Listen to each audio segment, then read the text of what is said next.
আসসালামু আলাইকুম। Welcome to BD EdTube. এ পর্বে আমরা আমাদের গণিত বইয়ের 22 এবং 23 পৃষ্ঠার যে সমস্যাটা দেওয়া আছে সেই সমস্যার সমাধান করার চেষ্টা করব। এখানে সমাধানটি করে দেওয়া আছে, আমরা একটু বোঝার চেষ্টা করব যে আসলে ঘটনাটা কি। তো শুরুতেই বলে রাখি, এখানে আমাদের এই যে 200 যে দেওয়া আছে এটা আসলে হবে না এখানে। তো আমরা বুঝতে পারবো অঙ্ক করা শুরু করলে। তো দেখেন, এখানে বলছে যাতায়াত ব্যবস্থা। একটি শহরের 800 জন মানুষের উপর একটি জরিপ করে দেখা গেল যে 500 জন মানুষ বাসে যাতায়াত করে, 200 জন মানুষ গাড়িতে যাতায়াত করে, 400 জন মানুষ রিক্সায় যাতায়াত করে। দেখেন, এখানে যেভাবে কথাটা বলা আছে সেভাবে যদি আমরা অঙ্কটা করতে যাই তাহলে কিন্তু অঙ্কটা হবে না।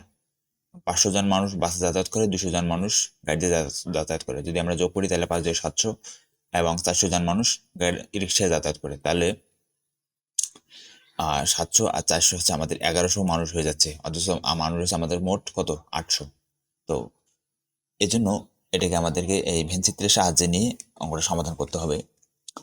তো এরপরে বলা হচ্ছে যে 200 জন মানুষ বাস এবং রিক্সা উভয়ে যাতায়াত করে। যারা 200 জন মানুষ আছে যারা বাস এবং রিক্সা দুইটা গাড়িতে যাতায়াত করে, কিন্তু গাড়িতে যাতায়াত করে না। বাস এবং রিক্সায় যাতায়াত করে কিন্তু গাড়িতে যাতায়াত করে না, এমন মানুষের সংখ্যা হচ্ছে 200। এবং 50 জন মানুষ বাস, রিক্সা এবং গাড়িতে যাতায়াত করে, 50 জন মানুষ তিনটাতে যাতায়াত করে, এবং অন্যরা পায়ে হেঁটে যাতায়াত করে। কতজন মানুষ পায়ে হেঁটে যাতায়াত করে তা ভেনচিত্রের মাধ্যমে উপস্থাপন করে নির্ণয় করো। এইখানে আমাদেরকে এই যে সার্বিক সেট, ধরেন যে ইউ ইজ ইকুয়াল টু 800 এখানে আমাদের দেওয়া আছে, এর মধ্যে 500 জন মানুষ বাসে যাতায়াত করে, এই হচ্ছে বাস, এই এই ঘরে 500 জন মানুষ বাসে যাতায়াত করে। পরের সংখ্যাগুলো আমরা একটু পরে দেখতেছি। এরপরে বলা হচ্ছে যে 400 জন মানুষ, 200 জন মানুষ গাড়িতে যাতায়াত করে, এই যে গাড়িতে যাতায়াত করে 200 জন মানুষ। এরপরে 400 জন মানুষ রিক্সায় যাতায়াত করে, এই হচ্ছে রিক্সা ছবি, এই মানুষগুলো 400 জন মানুষ রিক্সায় যাতায়াত করে। এবং 50 জন মানুষ বাস, রিক্সা, এটাকে 200 জন মানুষ বাস রিক্সায় উভয়ে যাতায়াত করে কিন্তু গাড়িতে যাতায়াত করে না। 200 জন মানুষ আছে যারা রিক্সায়ও যাতায়াত করে, বাসেও যাতায়াত করে, কিন্তু গাড়িতে যাতায়াত করে না। তো এই জন্য আমরা এই যে বাস এবং রিক্সার যে কমন অংশটুকু, এই অংশটুকুর মধ্যে 200 জন এখানে লেখা হয়েছে। বাসের যে অংশটা এখানে কিন্তু লেখা হয়নি, কারণ বাসে যাতায়াত করে না। গাড়ির যে অংশটা, এটা হচ্ছে গাড়ির অংশ, যেহেতু গাড়িতে যাতায়াত করে না এই জন্য এখানে লেখা হয়নি। এরপরে বলা হয়েছে যে 50 জন মানুষ বাস, রিক্সা এবং গাড়িতে যাতায়াত করে, অর্থাৎ 50 জন মানুষ আছে যারা রিক্সায়ও যাতায়াত করে, গাড়িতেও যাতায়াত করে এবং বাসেও যাতায়াত করে। তো এই জায়গাটা হচ্ছে বাস, রিক্সা এবং গাড়ি তিনটের কমন অংশ, এই জন্য এখানে লেখা হয়েছে 50 জন। তো এরপরে আমাদের এই যে অংশটা এখানে আসলে কোনো ইয়ে পড়তেছে না, সংখ্যায় পড়তেছে না, আমরা যেটা দেখতে পাচ্ছি। তো এই জন্য আসলে এখানে 200টা হবে না, এটা প্রিন্টিং মিস্টেক হতে পারে। তো এখন বলছে যে অন্যরা পায়ে হেঁটে যাতায়াত করে, গাড়িতে মানে এই বাস, রিক্সা এবং কার যাতায়াত করার পর বাকি যারা আছে তারা পায়ে হেঁটে যাতায়াত করে। এখন আমাদের প্রশ্ন হচ্ছে যে কতজন মানুষ পায়ে হেঁটে যাতায়াত করে তা ভেনচিত্রের মাধ্যমে উপস্থাপন করে নির্ণয় করো। এই কতজন মানুষ পায়ে হেঁটে যাতায়াত করে সেটা আমাদেরকে দেখাতে হবে নির্ণয় করে। তো দেখেন, আমরা শুরুতেই যেটা বলেছি যে আসলে আমরা যদি সাধারণভাবে হিসাব করি তাহলে এই হিসাবটা হবে না। তো এই জন্য আমাদেরকে সেটের সাহায্য নিতে হবে। তো চলেন, এখানে বলা হচ্ছে যে মনে করি জরিপকৃত মানুষের সেট ইউ। আমরা তো বারবার এই কথাগুলো বলতে পারবো না, তো মোট মানুষের সংখ্যা ইউ ধরা হয়েছে। এরপর বাসে যাতায়াত করে মানুষের সংখ্যা, মানুষের সেট বি, বিতে বাস। তো এই বাসে যাতায়াত করে মানুষের সংখ্যা যদি আমরা বি ধরি, এবং গাড়িতে যাতায়াত করে মানুষের সেট হচ্ছে সি, রিক্সায় যাতায়াত করে মানুষের সেট হচ্ছে আর, এবং পায়ে হেঁটে যাতায়াত করে মানুষের সেট যদি ডাব্লিউ হয়, ওয়াল্ক, ওখান থেকে ডাব্লিউ। তো তাহলে এন অফ ইউ হচ্ছে নাম্বার অফ ইউ, বা ইউ এর সংখ্যা হচ্ছে 800 জন, নাম্বার অফ বি হচ্ছে 500 জন, 500 জন মানুষ গাড়িতে বাসে যাতায়াত করে। নাম্বার অফ সি হচ্ছে 200 জন, রিক্সায় যাতায়াত করে 200 জন। নাম্বার অফ আর হচ্ছে নাম্বার অফ কার মানে সি হচ্ছে কার, এবং নাম্বার অফ আর হচ্ছে এন অফ আর, রিক্সা যাতায়াত করে এমন মানুষ 400 জন। তাহলে ভিএন চিত্র অনুযায়ী 3টি যানবাহনই যাতায়াত করে এমন মানুষের সেট। তিনটি যানবাহনে যাতায়াত করে এমন মানুষের সেট কি? অবশ্যই কমন সেট। তাহলে কমন সেট মানে কমন সেটগুলো আমাদের নিতে হবে। তাহলে কমন সেট যদি আমরা নিতে চাই তাহলে কি? অবশ্যই আমাদের ইন্টারসেকশন ব্যবহার করতে হবে, তাই না? তাই এখানে নিচে বি ইন্টারসেকশন আর ইন্টারসেকশন সি, অর্থাৎ বি আর এবং সি এর মধ্যে কমন যে সংখ্যাটা, তো এই সংখ্যাটা হচ্ছে 50। এই জন্য আমরা লিখতে পারি যে অতএব number of B intersection R intersection C হচ্ছে 50 জন। অর্থাৎ তিনটি যানবাহনে যাতায়াত করে এমন মানুষের সেটকে আমরা এটা দ্বারা প্রকাশ করব, বি ইন্টারসেকশন আর ইন্টারসেকশন সি দ্বারা, হ্যাঁ, যার সংখ্যা হচ্ছে 50 জন। এবং আরেকটা হচ্ছে যে বাস এবং রিক্সায় উভয়ে যাতায়াত করে কিন্তু গাড়িতে যাতায়াত করে না এমন মানুষের সংখ্যা হচ্ছে, এটাকে আমরা প্রকাশ করব এভাবে যে বি ইন্টারসেকশন আর ইন্টারসেকশন সি ড্যাশ বা সি কমপ্লিমেন্ট। তো এইখানে বাস এবং রিক্সায় যাতায়াত করে, এটার সেটটা হচ্ছে কি বি ইন্টারসেকশন আর, যেহেতু উভয়ে যাতায়াত করে তাহলে আমাদের কমন অংশটুকু নিতে হবে, তো এই জন্য বি ইন্টারসেকশন আর। আর ইন্টারসেকশন সি ড্যাশ বা সি কমপ্লিমেন্ট এটা আমরা নিয়েছি। এখানে এটার দ্বারা বোঝাচ্ছে, সি কমপ্লিমেন্ট দ্বারা এখানে বোঝাচ্ছে যে গাড়িতে যাতায়াত করে না, গাড়ি যাতায়াত করে না এই কথাটা বোঝানোর জন্য এখানে সি কমপ্লিমেন্ট ব্যবহার করা হয়েছে। এখানে আমরা ইউ মাইনাস সি কমপ্লিমেন্ট বা সি এই অর্থে এটা ব্যবহার করব না, হ্যাঁ, এখানে সি কমপ্লিমেন্টটা ব্যবহার হবে যে গাড়িতে যাতায়াত করে না এই অর্থে। তো এখন এরকম মানুষের সংখ্যা হচ্ছে কত?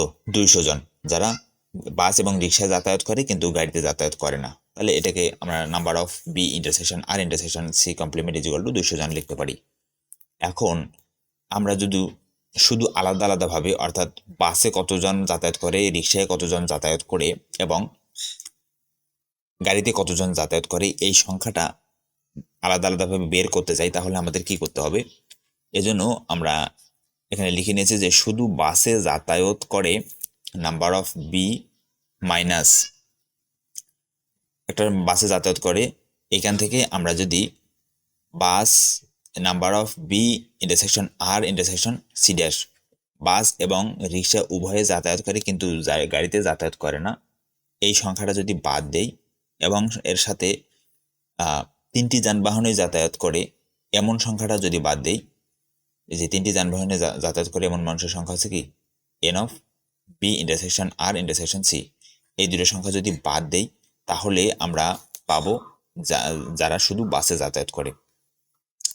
তাহলে শুধু বাসে যাতায়াত করে এই সংখ্যাটা হচ্ছে 500। এখান থেকে বাস এবং রিক্সায় উভয়ে যাতায়াত করে কিন্তু গাড়িতে যাতায়াত করে না এমন মানুষের সংখ্যা হচ্ছে 200 জন, এবং 3টি যানবাহনে যাতায়াত করে এমন মানুষের সংখ্যা হচ্ছে কতজন? 50 জন, এই যেখান থেকে আমরা পেয়েছি। তো এই 200 এবং 50 500 থেকে বাদ দিলে তাহলে থাকতেছে 250 জন। এই 250 জন মানুষ শুধুমাত্র বাসেই যাতায়াত করে, তারা অন্য কোনো গাড়ি ব্যবহার করে না, শুধু বাস ব্যবহার করে। তো অনুরূপভাবে শুধু রিক্সায় যাতায়াত করে এমন মানুষের সেট কি হবে? এন অফ আর মাইনাস এই অন্যান্য যে যানবাহনে বাস এবং রিক্সায় যাতায়াত করে এমন সংখ্যাটা বাদ দিতে হবে, এবং 3টি যানবাহনে যাতায়াত করে এমন সংখ্যাটা আমরা পূর্বের মতো বাদ দিলে আমরা শুধু রিক্সায় যাতায়াত করে এমন মানুষের সংখ্যা পাবো। তো শুধু রিক্সায় যাতায়াত করে কতজন? আমরা যদি দেখি শুধু রিক্সায় যাতায়াত করে 400 জন, এখানে আছে, তাহলে আমরা লিখি যে 400 মাইনাস এই সংখ্যাটা কত? এই সংখ্যাটা হচ্ছে 200 জন, তাহলে 200 মাইনাস এই সংখ্যাটা কত? 50 জন, তাহলে 50, তাহলে এখান থেকে 400 মাইনাস 250, তো এখান থেকে বাদ দিলে কত থাকতেছে আমাদের? 400 থেকে 250 বাদ দিলে এখানে আমাদের 0, এখানে হচ্ছে 5, এখানে হচ্ছে 1, অর্থাৎ 150 জন। তার মানে শুধু রিক্সায় যাতায়াত করে 150 জন। আমরা পাইলাম যে বাসে যাতায়াত করে 250 জন, শুধু রিক্সায় যাতায়াত করে 150 জন। এরপরে গাড়িতে, শুধু গাড়িতে যাতায়াত করে, গাড়িতে মোট যাতায়াত করে হচ্ছে যে এন অফ সি, এই সংখ্যাটা 200 জন। আর এর মধ্যে 3টে যানবাহনে যাতায়াত করে, এখানে হচ্ছে যে 50 জন। আর এখানে এই অংশটা নেওয়া হয়নি, কেননা এখানে কোনো মানুষ গাড়ি দিয়ে যাতায়াত করে না, এরা শুধু বাস এবং রিক্সায় যাতায়াত করে।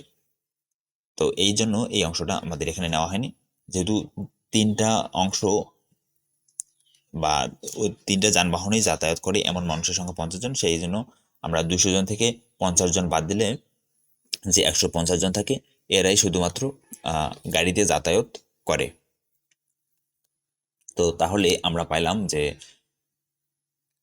বাসে যাতায়াত করে 250 জন এবং রিক্সায় যাতায়াত করে 150 জন এবং গাড়িতে যাতায়াত করে 150 জন। 3টে যানবাহনের আমরা আলাদা আলাদাভাবে সংখ্যা পাইলাম।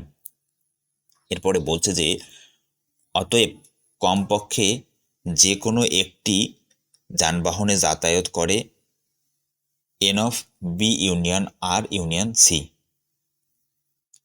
তো এখানে বিষয়টা হচ্ছে যে 3টে যানবাহনের মধ্যে যে কোনো একটিতে যাতায়াত করে এমন মানুষের সংখ্যাটা কি হবে? এমন মানুষের সংখ্যাটাকে আমরা এই বিদ্যায় প্রকাশ করব B union R union C. অর্থাৎ বাসেও যাতায়াত করতে পারে, রিক্সায়ও যাতায়াত করতে পারে এবং গাড়িতেও যাতায়াত করতে পারে এমন মানুষের সংখ্যাটা হচ্ছে প্রকাশ করা হবে এই সেট দ্বারা। তো এটার মানটা কি হবে? তো দেখেন এইখানে আমরা কি পাইলাম, বাসে যাতায়াত করে কতজন? বাসে যাতায়াত করে 200 জন, 250 জন। তো আমরা এখানে লিখি যে 250 জন প্লাস এখানে আমাদের শুধু গাড়িতে রিক্সায় যাতায়াত করে 150 জন। তাহলে 150 প্লাস শুধু গাড়িতে যাতায়াত করে 150 জন, 150। তাহলে আমাদের মোট সংখ্যাটা দাঁড়ালো এখানে 300, এখানে 200, 550 জন। আর বাকি আছে আমাদের, বাকি যারা সংখ্যাটা আছে যে যারা হচ্ছে যে 200 জন উভয়ে যাতায়াত করে, বাস এবং রিক্সায় যাতায়াত করে, উভয় গাড়িতে যাতায়াত করে 200 জন। তো সেই 200 জনের সংখ্যাটা আমরা এখানে লিখতে হবে যে 200 প্লাস, এবং 3টা যানবাহনে যাতায়াত করে কতজন? 50 জন। সেই 50 জনের সংখ্যাটা আমাদের এখানে লিখতে হবে। তাহলে মোট সংখ্যা কত দাঁড়ালো দেখেন, আমরা যদি এখান থেকে পাইলাম 550, এখানে 50, তাহলে হচ্ছে আমাদের 600, 600 আর এখানে 200 হলো, মোট হচ্ছে 800। তার মানে কমপক্ষে যে কোনো একটি যানবাহনে যাতায়াত করে হচ্ছে যে 800 জন। তার মানে আমরা মোট মানুষ পাইলাম, শহরে মোট মানুষ আছে 800 জন। আর এই 800 জন মানুষের মধ্যে বাস, রিক্সা এবং কার কমপক্ষে যে কোনো একটিতে যাতায়াত করে এই 800 জন। তার মানে আমরা বুঝতে পারতেছি যে আসলে কোনো মানুষ হেঁটে যাতায়াত করে না। তো এটা আমাদের নির্ণয় করার জন্য বলছে যে সুতরাং পায়ে হেঁটে যাতায়াত করে N of W is equal to N of U minus N of B union R union C. এটা হচ্ছে কি, আমরা যে বের করলাম যে কমপক্ষে যে কোনো একটি যানবাহনে যাতায়াত করে সেই সংখ্যাটা হচ্ছে এই যে এটা। তো এই সংখ্যাটা আমরা বের করলাম 800 জন। তো আমাদের মোট জনসংখ্যা হচ্ছে, শহরে মোট জনসংখ্যা হচ্ছে 800 জন। এখান থেকে কমপক্ষে একটি যানবাহনে যাতায়াত করে এমন মানুষের সংখ্যাও 800 জন। তার মানে এইখানে আর এমন কোনো মানুষ অবশিষ্ট নাই যারা হচ্ছে যে পায়ে হেঁটে যাতায়াত করে। 800 জন মানুষের মধ্যে 800 জন মানুষই কোনো না কোনো যানবাহন ব্যবহার করে, সেটা রিক্সা হতে পারে, বাস হতে পারে এবং কার হতে পারে। তাহলে এই মানুষের মধ্যে এমন কোনো মানুষ নেই যারা হেঁটে যাতায়াত করে। তো এই হচ্ছে আমাদের আলোচনার বিষয়বস্তু। আশা করি আপনারা সম্পূর্ণ বিষয়টা বুঝতে পেরেছেন। তো ধন্যবাদ সবাইকে।